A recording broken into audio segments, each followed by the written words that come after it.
If you saw my review of Esther the Girl Who Became Queen, you might remember that I said it was a weird story for a VeggieTales episode. This one's weirder. King George and the Ducky. Strangely weirder than that. King George and the Ducky is based on the biblical story of David and Bathsheba, and because VeggieTales had no choice but to change the narrative drastically, here's a short summary of the original tale. While the Israelites are at war, David, who stays home, sees a beautiful woman bathing on the roof. By the way, this is where the line in Hallelujah comes from. The woman, Bathsheba, is married, but David sleeps with her anyway. So David proclaims that Uriah, Bathsheba's husband and one of the soldiers of the Israelite army, must be put on the front lines where he will undoubtedly be killed. He is, and David marries Bathsheba, who gives birth to his son, who is eventually killed by God. Great children's story, right? Let's see how they handle it. Once upon a time, there lived a king. Like other kings, he had a really neat castle to live in and a lovely little kingdom to rule. But unlike other kings, this king spent most of his time in the bathtub. Like you do. You see, the kingdom was at war.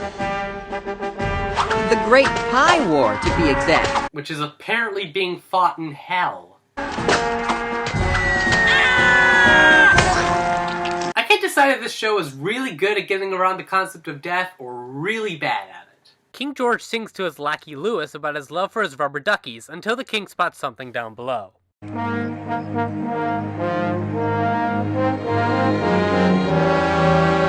There is no way you could see anything down there. What were your ducky senses starting to tingle? He spots a boy in the tub. Let me finish the sentence. And marvels at the boy's ducky. That didn't help at all. We can't just barge in and take Thomas's duck. Well, then we'll have to do something about Thomas. What? We're gonna break his We're gonna snap his... We'll figure something out. Just then, King George is visited by Cedric, one of his generals. As Louis has told you, the Pie War has grown ferocious.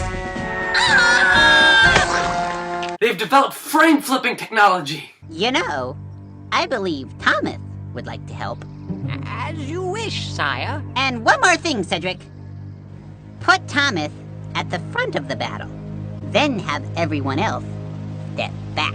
Larry's a bit of a sadist in this, isn't he? That night, King George and Louis steal Thomas's ducky from his home and take it to the palace. It looks just like your other duckies. What? Hold your tongue, infidel! Whoa, what was that? Hold your tongue, infidel!